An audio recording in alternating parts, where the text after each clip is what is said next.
Welcome to Life Happens, where Texans come to protect their legacy and prepare for the second half of life.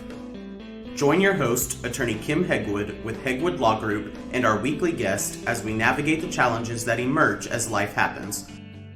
Now here's your host, Kim Hegwood. Hello.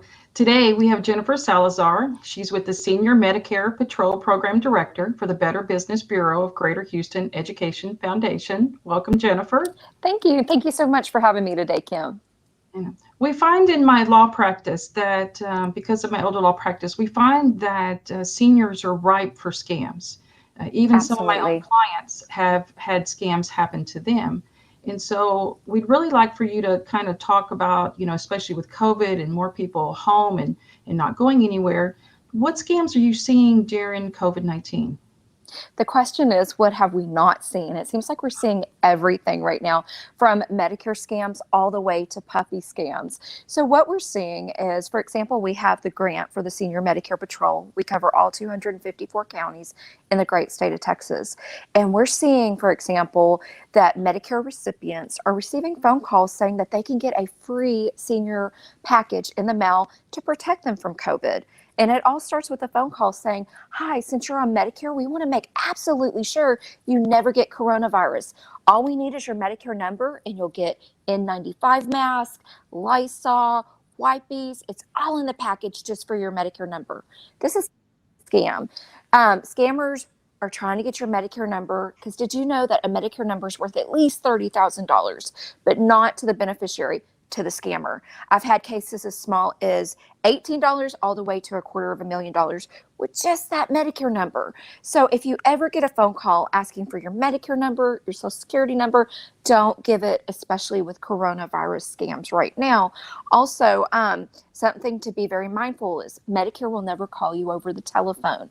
You'll get a call from the Queen of England before you get a call from Medicare, because it's not going to happen. So besides Medicare scams, and another one is telehealth scams with Medicare right now.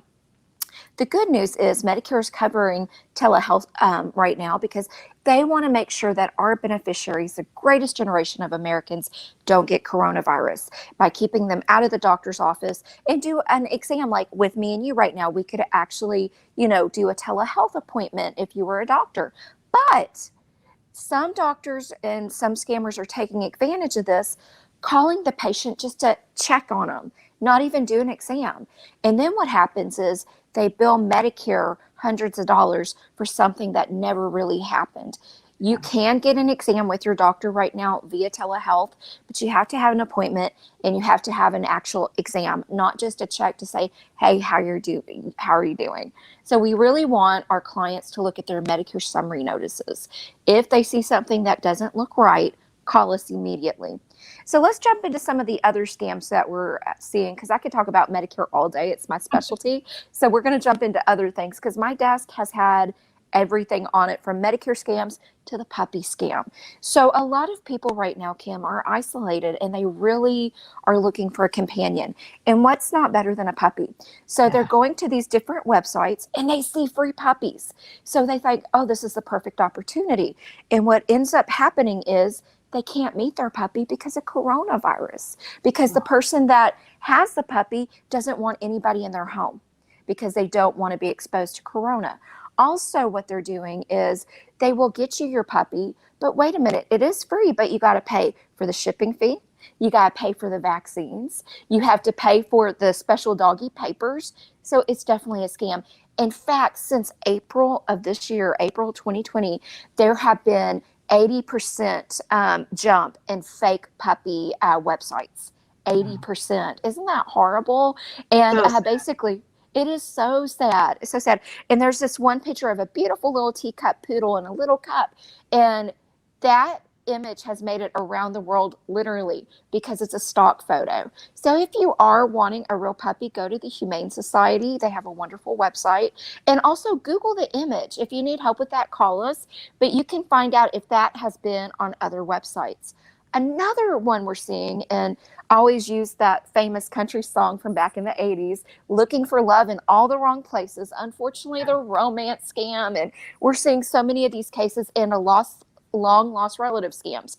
It's very sad, but what's happening is scammers are reaching out to people right now because they know they're isolated and they're lonely.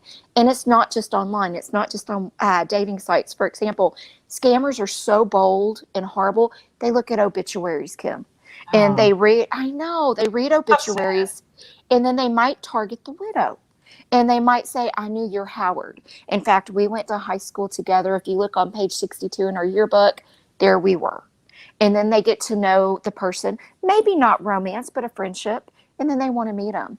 But something else we're seeing right now is long lost relatives coming out of the woodworks, basically say, like the grandparent scam. There's a twist on the grandparent scam. So say if a grandparent just lost their spouse, their nephew or their grandchild contacts them out of the blue saying, I really want to go to the funeral and I just can't afford it. Can you send me some money for the plane ticket? And I'm so embarrassed. I lost my job and my suit has a hole in it. Can you even give me a few extra dollars for a new suit and a tie? And my hair really needs to be cut. We're seeing it. It's very sad. They're playing on the heartstrings, but there's a new technology. If you've ever done a speech, and I know me and you have done multiple speeches, and if you've ever been on a podcast like we both have, are talking right now, did you know scammers can take our voice and use this technology to make it sound like we're calling our grandparent? And they go to our social media accounts. And for example, I have a grandparent that goes by Gigi. That's one of my volunteers. She got the scam call and she really thought it was her granddaughter because it sounded just like her and she knew it was Gigi. But she had a code word. I advise anybody and everybody to get a code word. That is a word that you only tell your immediate family and your friends. Change it every 6 months. Now, 6 months ago, my grandmother's code word was Johnny Depp because she loves Johnny Depp, and that's okay. But change your code word every 6 months. And that way you know that you're safe. Don't ever make a fast decision. Take your time. If somebody's yelling at you, cussing at you, being ugly to you, it's a phone. Hang it up. Hang it up. Don't let these people intimidate you. When in doubt, check it out. Call us at the Better Business Bureau. And also the way, go ahead. Jennifer, let me ask you something really quick. A lot of our clients, as they're getting older, are starting to decline. Yes. I may not remember what my code word was. And so is there things that a family can do to help with that? Maybe put it by the phone, something that, so that it's there all the time so they can see it and so they know what their code word is? And one reason my grandmother goes with Johnny Depp, because she is 87 now, and sometimes she says she gets foggy, and that's okay. So we always say, what was your favorite actor? Do you remember your favorite show you watch every day? And it jogs that memory. So if you can have kind of like context clues. And then we have her code word written under her pet carrier for her cat. And I always say, where's Snowball? And it triggers the memory to go look under the pet carrier, and she knows where it's at. That works for us in our situation, but everybody could be different. But try to have a code word that you can describe and only she would know to pick up on it or he would know to pick up on it. So what kind of red flags do you look for? Because I noticed that with a lot of our seniors that are being scammed, they won't tell the family because they're embarrassed. Absolutely. So what can the family look for to make sure that it doesn't happen to their loved one?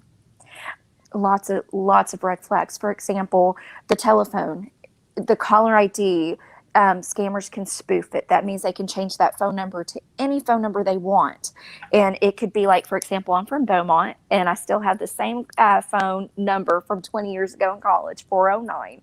So I get a lot of scam calls a day with 409. Well, I don't pick them up. I let it go to voicemail. And I know that's hard for a lot of our clients, but if you let it go to voicemail, it could save you. It could really save you because you can weed out a lot of the scam calls.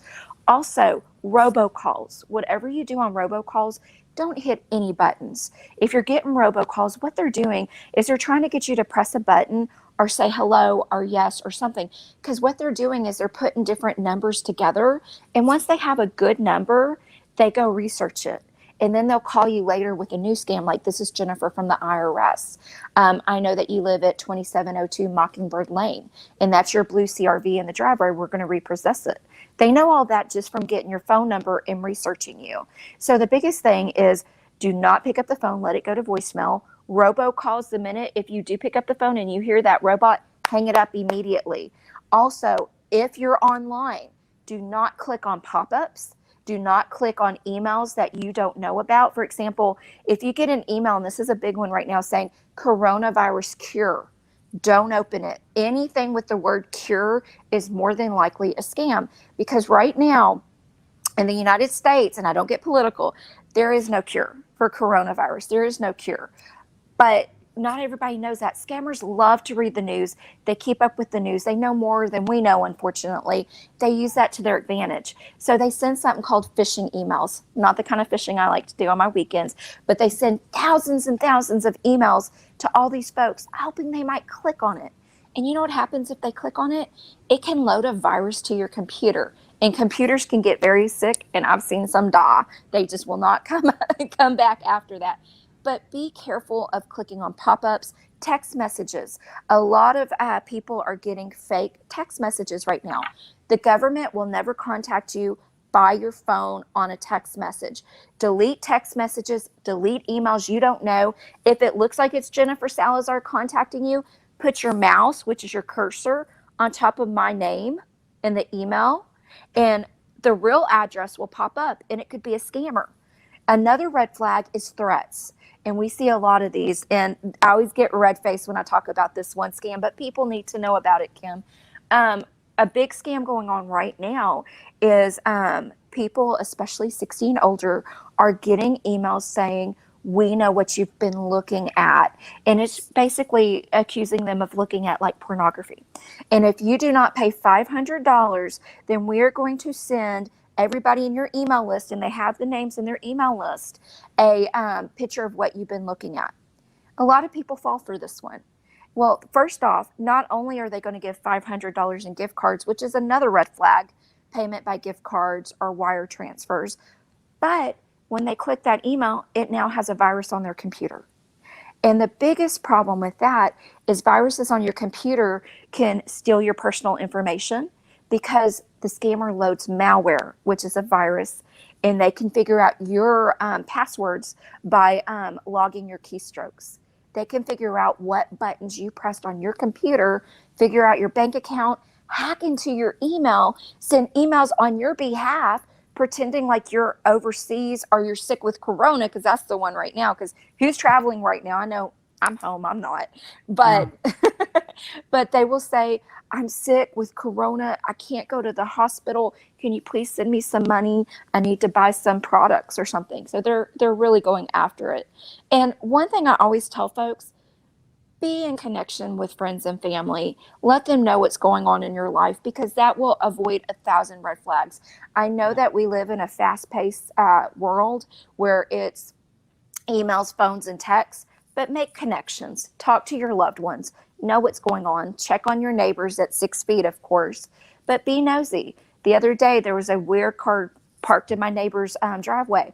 I called them, and guess what? That person wasn't supposed to be there. You need that rapport with your neighbors and your friends and your family to avoid being scammed. And according to AARP, 80% of people that know about scams are less likely to fall for them. So it's education, education, education. Yeah, for us, education is so important, and so that's one of the reasons we do the things that we do, and we have guests like you on the podcast, because we want to make sure that the people that are watching this and our clients and friends and family all understand that the things that are out there. My mom got one of those scam emails from the IRS on her work email, and she forwarded it to me, and I called her immediately and I said, please tell me you didn't click anything. And she goes, no, I'm smarter than that. I just wanted you to see it. And so exactly. And I want to stress that anyone can fall for a scam. We've had people literally PhD level. We even had a gentleman working from NASA. Now, he wasn't a rocket scientist, because I know scientist, because we always say NASA rocket science and all that, but he was an extremely intelligent man, and he got wrapped up in the romance scam. It can happen to anybody at any time. We're seeing a lot of investment scams right now, and they're targeting people that they're not targeting millionaires or anything like that. They're targeting individuals, saying that we have a cure in the works for coronavirus. We just need a few $100s, and in about a week we can turn that into $10,000. And a lot of our folks, especially our clients on Medicare and Medicaid, they think, oh, I can get together $100 because this might be $10,000. We see it all the time, and it's very, very sad, but there is help, and we don't want anybody to ever be embarrassed or ashamed to call us. We don't judge. We are confidential, and we're at no cost because we have a federal grant. So the taxpayers pay for our work. And we don't call your adult children. We don't tell on you, but we empower you because you know what? You need to feel good about yourself. Unfortunately, through the years, I've had children of adult clients take away car keys just when they make one mistake. We don't want that. We want to be empowered. We want to know about the scams. We want to stop them. But if it does happen, we're going to do everything we can to fix the mistake because we all make mistakes. So what can you do to help clients when they call? I'm assuming they're going to call you to report, correct? Yes, ma'am. And so they call you. What happens then? So what happens if it is a Medicare fraud, error, or abuse, because we have different avenues, but for Medicare fraud, error, and abuse, what we do is we build the case. Now, if it's an error, for example, a lady in the Dallas-Fort Worth area, 87 years young, on her Medicare summary notice, was tested for pregnancy.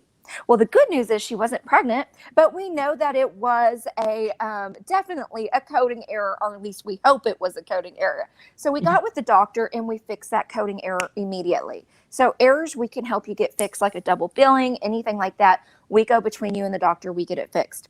If it's possible fraud or possible abuse, and I say possible because I'm not an investigator, we build the case for the state of Texas, and we turn it into what's called the Medicare control units.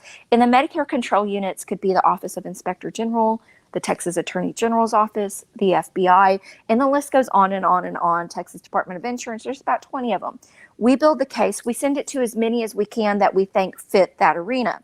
Then they investigate it because they're the investigators. We just build it and send it. And then they do their work to fix the problem. If it is possible abuse or possible fraud, then it could add to one of their big cases. And we've had some cases locally in the Houston area, like a home health care agency, that the lady was sentenced for fake home health care fraud and claims. And she did $3.6 million worth of damage to the Medicare program. And she's now in jail for 9 years. So that's what we do. We build it, we send it. Now on scams, that's a different story. We work with the person, we find out as much as we can, then we get them to the appropriate avenue. Because, for example, we can involve the Federal Trade Commission, the Texas Attorney General's office, especially for price gouging, which is really big right now with coronavirus. But we're not strangers to that because we live where the hurricanes like to come, like Rita, Harvey, and Ike. So we know about price gouging. But we work a lot with Texas Department of Insurance. If we have things going on in the nursing homes, because we do have a lot of stuff going on in the nursing homes. And I'm a former nursing home ombudsman. I used to go in the nursing homes and advocate for the people in the bed. We work with all the ombudsmen in the great state of Texas, and we work with them to get those problems fixed. So we're really more the go-between, and we get you in the right direction. But the beautiful thing about us is the minute you call, you're with the same person for the duration. And then we follow up, we call you. And the biggest thing that I'm proud of is when you call us, you're not going to get press 1, press 2. You're going to get a live human being. Now, if you get our voicemail, because I do travel the state, I call you back within 24 hours or less. And I think that's needed, especially when reporting fraud, error, and scams, because it's scary. It's very scary. And you want that human interaction immediately. Well, anytime that you run across a problem, you always hope that you're going to get help as quickly as possible. Jennifer, are you the only one that answers the phone? No, thank goodness. All right, I just want to make sure. No, ma'am. No, ma'am. We have, yes. Do me a favor real quick and tell the people that are on the podcast that are maybe reading the phone number that they can call. You can call the Texas Senior Medicare Patrol at any time at 1-888-341-6187. That number again is 1-888-341-6187. I also work for the Better Business Bureau. Now, for Texas Senior Medicare Patrol, that's our federal grant, but I'm also at the Better Business Bureau. So if you have a complaint or an issue or something going wrong with a company, you can call me as well. And guess what? I can get you to the right person at the Better Business Bureau if I can't handle it myself. And if you want to email me, because I know some of us prefer email, we don't want to talk to people, and that's okay. That's okay. You can always email me at jsalazar@bbbhou.org. And I want to spell that out for you all. JSALAZ as in zebra, AR at BBBHOU.org.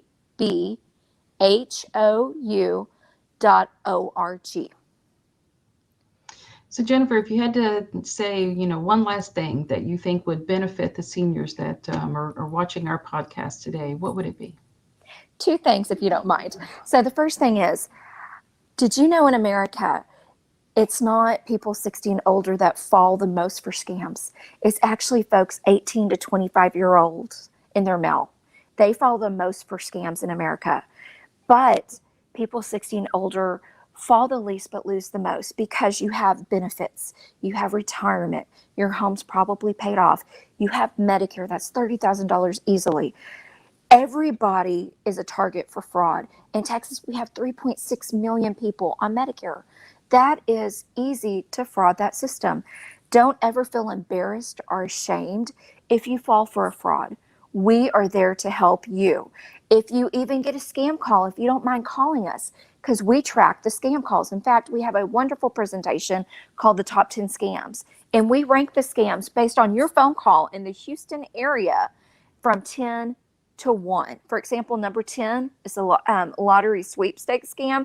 Number 1 is the election scam. Yes, we are getting election scams like crazy. So don't be ashamed to call us. We're there to help you. And as one of my favorite quotes, ask not what you can do for your country. Ask not what you can do for your country. And I can't think right now, but it's by JFK. It's very beautiful. I'm having one of those moments, one of my blonde moments. But you can report it. You can report any type of fraud, error, or abuse. And you can always volunteer to help us fight fraud, error, and abuse. No, you won't do cases, but you can help spread the word. Well, that's what's important is making sure that people hear about it, they know it's out there so they can be aware of it, because you're a lot less likely to fall for it if you know it's there. And so, and I just remembered, ask not what you can do for your country. Anyways, I'm having a moment. I'm sorry. It's still early, Kim. No, I know what you're talking about, but I'm like you. I don't remember the whole thing. Yeah. But thank you so much for what you do and what you do for your clients and fighting for your clients on the front lines. And if you ever need our service, let us know. And ask what you can do for your country. There you go. There you go. And so I just wanted to thank you so much for coming on the show today. And so it's been a pleasure having you. And I hope our guests are really and I'm sure they got enormous information about scams that are going on right now. And the goal is to make sure that we tell everybody so that the scams are not effective anymore. Absolutely. And so I just think it's sad that there's so many out there and they're getting better at it, it seems like, and so which is even worse. They are, and they're keeping up with the news. The scammers are keeping up with the news. For example, Russia just released that they have a vaccine for coronavirus. Well, guess what? Somebody already got a call saying that they could get one of those vaccines sent from Russia. Again, scammers are reading the news and they're keeping up. And unfortunately, they don't use that for the greater good of the world. They use it for evil.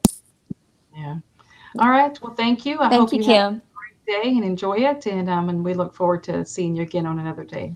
Thank you. Have a great day. You too. Thanks for tuning in to this week's episode of Life Happens with Kim Hegwood. Be sure to tune in every Thursday at 10 a.m. wherever you listen to your podcast as we navigate through the challenges that emerge as life happens. The content of this podcast does not establish an attorney-client relationship or constitute attorney-client privilege, legal, medical, financial, or any other professional advice.